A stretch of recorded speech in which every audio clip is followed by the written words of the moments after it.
Hello, everybody, and welcome to this episode of Mastering Midlife, How to Thrive When the World Asks the Most of You. I'm your host, Mark Silverman. Today, I have a friend of mine, Monique DeBose. Monique is an award-winning singer and songwriter. She's the creator of a one-woman show called Mulatto Math, which has been shown in New York and in Los Angeles to rave reviews. She's a mom. She actually has a degree in applied math at UC Berkeley, which is crazy. I didn't know this about her. She was the president of the National Society of Black Engineers.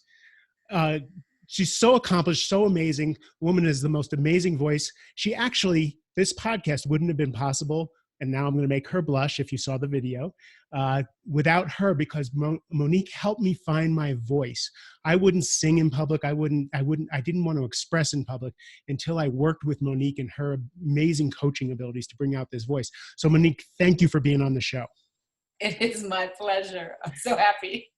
And I'm giving her a moment to let that in, because I acknowledge her about this path for myself of writing and talking and speaking because of your gift of teaching that to people. Thank you. I take that in. Thanks, Mark. You're welcome. So, Monique, I asked you to be on the show specifically because I've known you for about 6 years now, and I've seen you through a journey.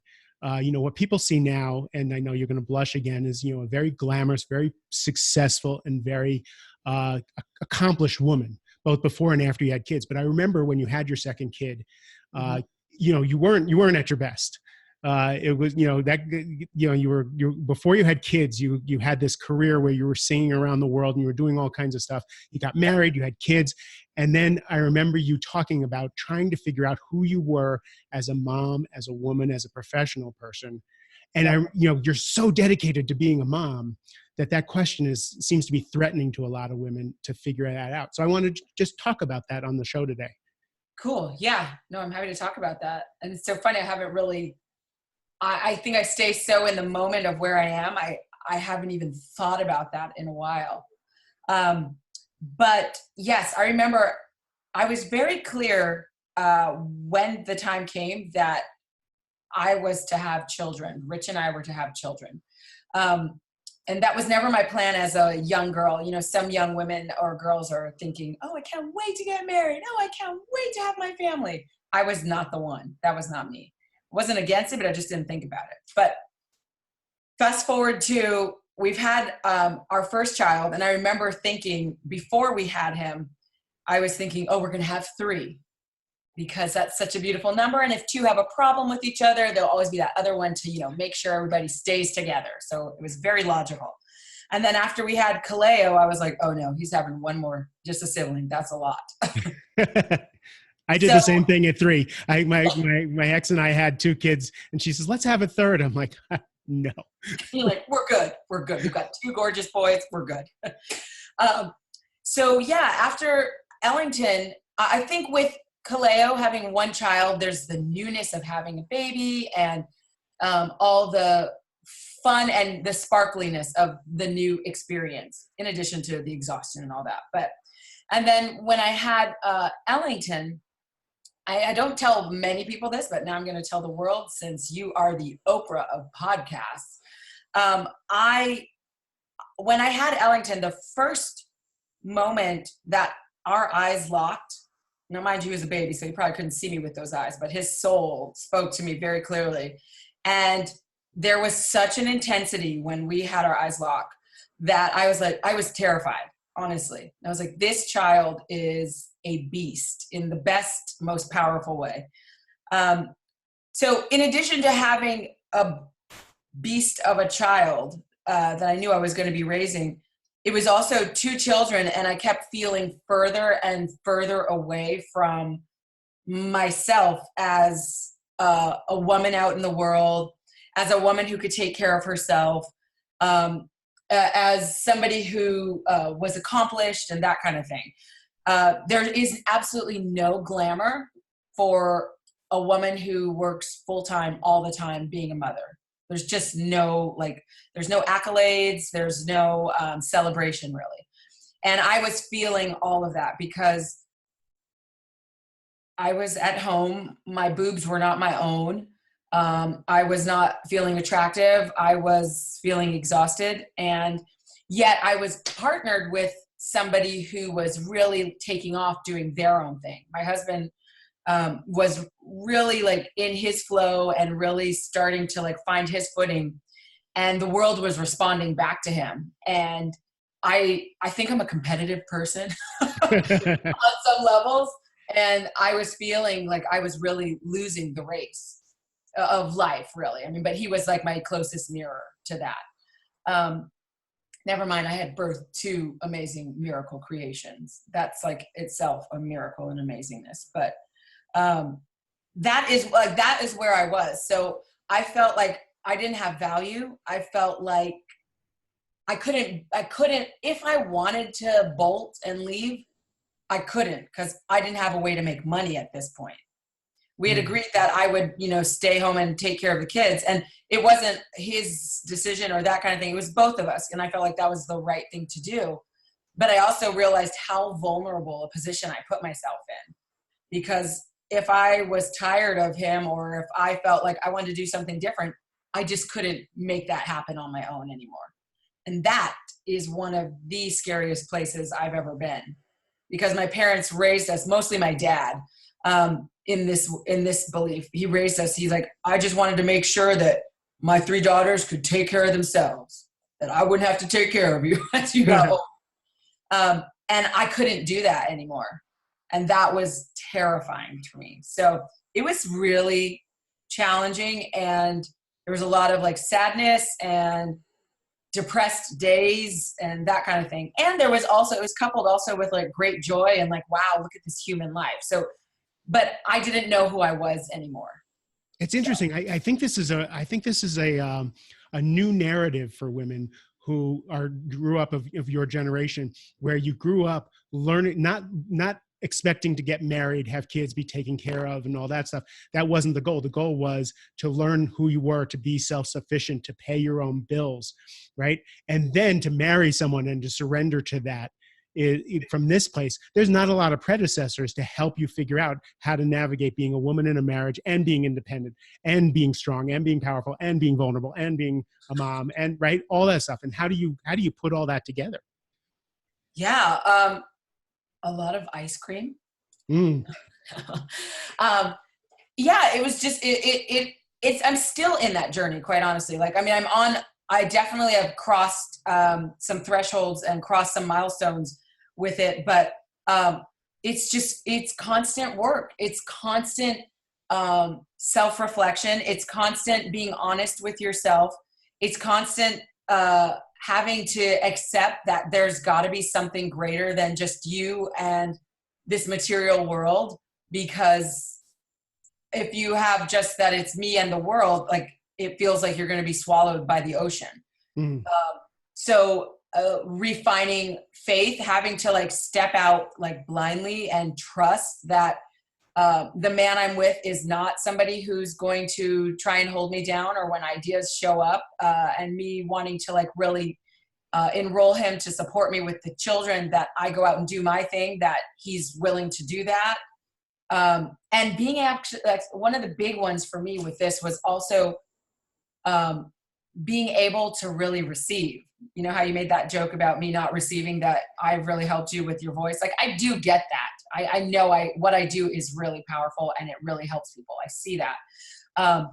But being able to receive the support of a man who is trying to let you know, like, I've got you and I want you to succeed, and you don't need to like feel bad about this. Cause I was really raised like, do it yourself, be independent. So if I'm leaning on you in a way that is not comfortable, which I feel like all relationship is, like really surrendering into somebody else is, to me, one of the most challenging things I've ever done.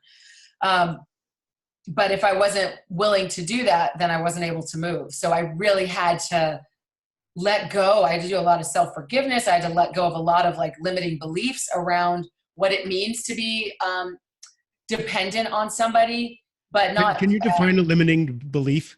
Sure. So a limiting belief, in my definition, is a belief you walk around with that limits you. I mean, it's very simple in that sense, but like an example would be, one of my limiting beliefs was, if I surrender, quote unquote, to this man, then I won't ever get to be an independent person again. Or if so that's a belief that rolls around in your head, and right. then actions come from those beliefs. Actions come from those beliefs, and the belief is quite limiting because, yeah, I mean, if I feel like I can't ever be independent, if I depend on this man, or if I surrender into this relationship, well, those are competing intentions right there. I'm trying to maintain my sovereignty, and I'm also trying to fall like into a place of grace with another human being. Like it's not going to happen if they're like competing intentions or ideas that aren't working. So, and then also you have to throw into like the mix, the reality that there are two other human beings that literally depend on you for their survival. Not only shelter, but also like my physical body was producing food for these children for over 5 years. Do you know what I mean? So all these pieces, I think a woman is a phenomenal being, but I mean, I think anybody on their journey, when you get to the space where you can build your capacity to hold multiple things, you just continue to like thrive and really become a walking state of grace. That's what I feel like. Got that. So are there any defining moments, any moments that you can think back to that where you pivoted, where you started to go, oh, I can do this. Oh, here's an idea that I might try. Baby steps you took to finding yourself again. Yeah, for sure. I was staying connected to other people in the singing, performing world via social media, via like taking classes, that kind of thing. And it got to a point where it was too painful. So I had to let it go because I was like, yeah, I would do that too if I had the time or the space or the bandwidth, but I don't.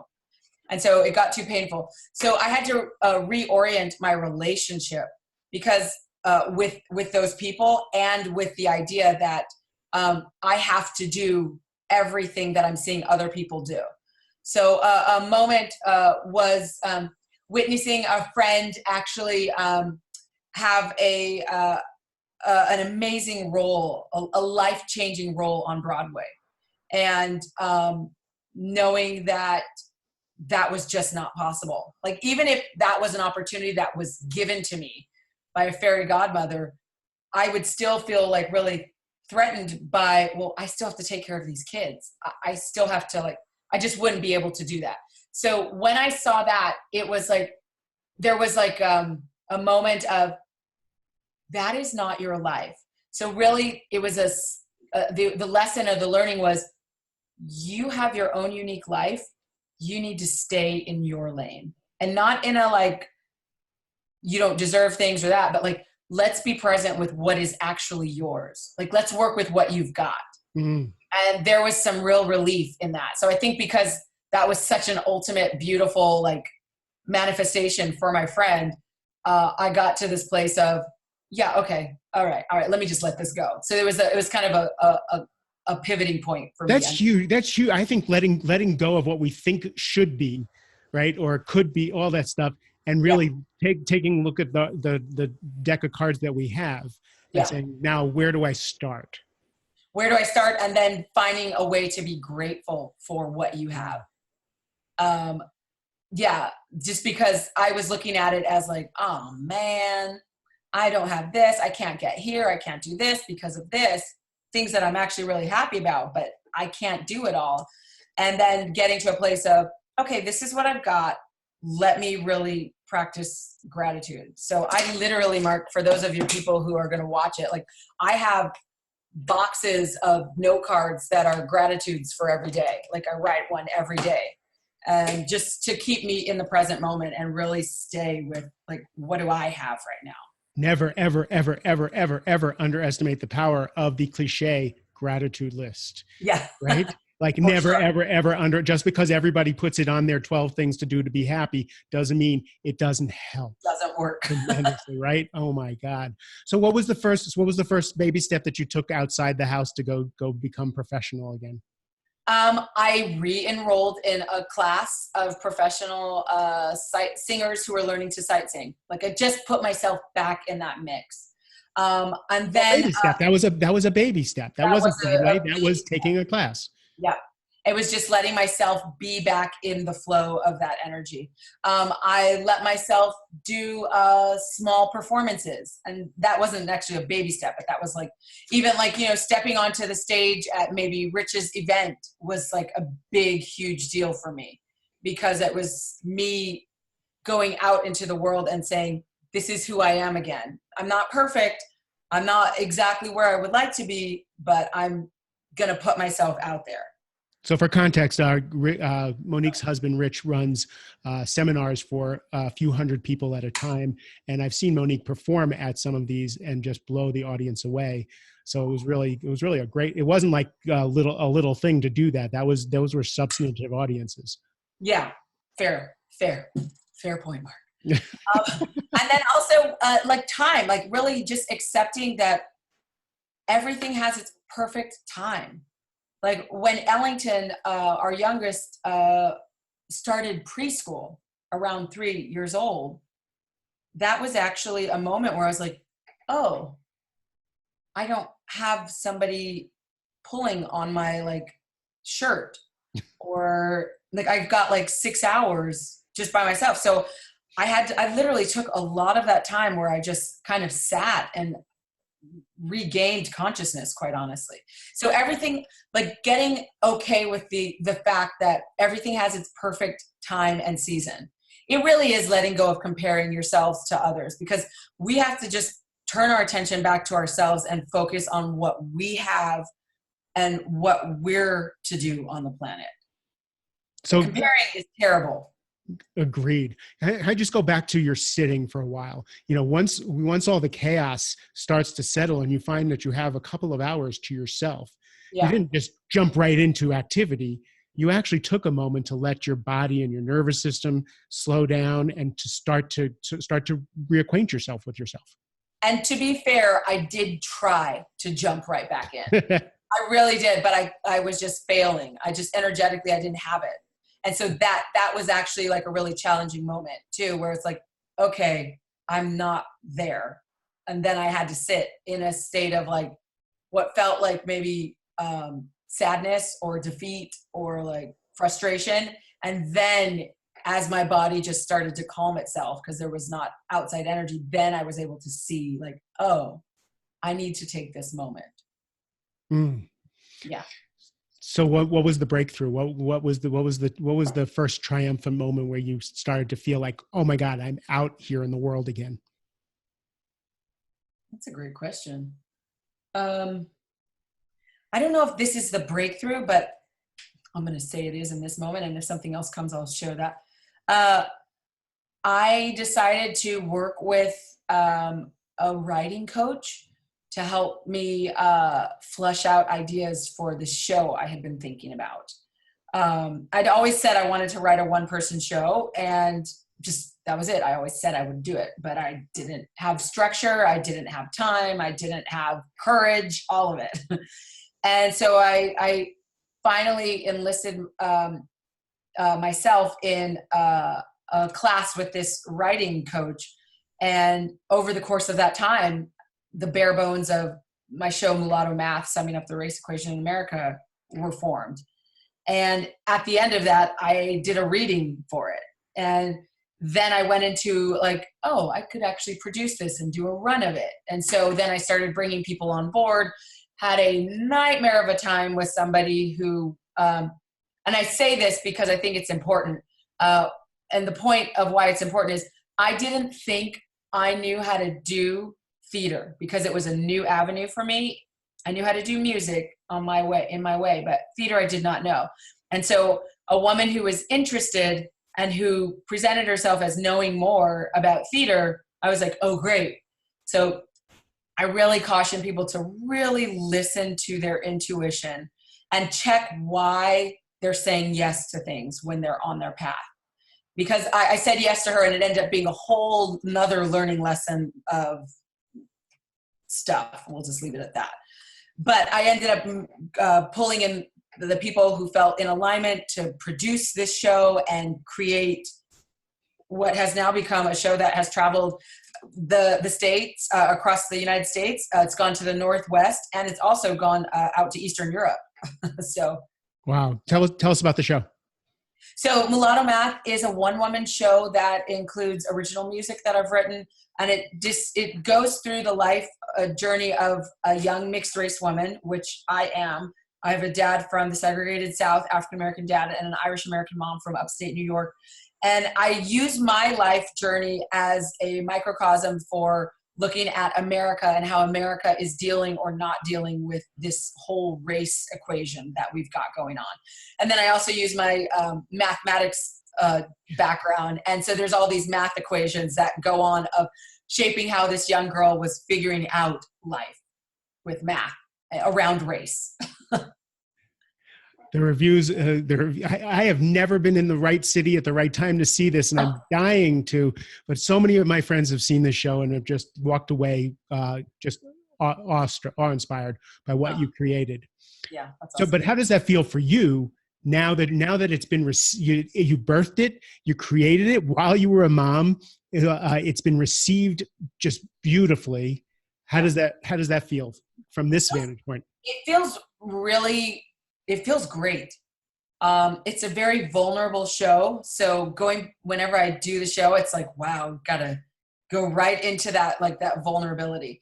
But it feels really great to know that something that is so personal and so scary is really something that is received by people and celebrated and supported by. And I really offer that to people too. If you have something that is so important and unique to you, share it, because that's part of why you're here on the planet, I believe. Yeah, my writing coach for my first book said to write the book for one person only. Don't try and write it for general people. So I wrote the book for myself. My avatar was me. I thought one person would buy it, maybe three, and people I know. And she was right, because people say 50 some odd thousand people have read this book, and I get notes all the time that you wrote about me. Oh my God. But I wrote it for one person, and you wrote Mulatto Math from your soul. And that resonated with people from all walks of life. Yeah. It's an uncomfortable show. It's very confrontational in a lot of ways, and people walk out different and changed. I'm not going to go with confrontational, Mark. I'm going to go with eye-opening. But for some of us, when our eyes are open, it confronts some things that we don't want to talk about. Yeah, the intention is not confrontation. It's really, I think I go so vulnerably deep in my own story that it in a way allows that confrontation or beliefs that to arise in people that maybe they don't want to see or they're not comfortable with, but in a way that isn't so like aggressive, I think. And I think that's a testament to you sitting, learning yourself, finding your soul, and then letting it out. Yeah. So the question I have now is, you're sitting in a car with another woman who's a few years behind you on the path. Yeah. And you're just having a chat after dinner. What do you want to say to her? What advice would you give her? Well, I know I'm holding her hand, and I'm letting her know that the words "this too shall pass" is really what comes.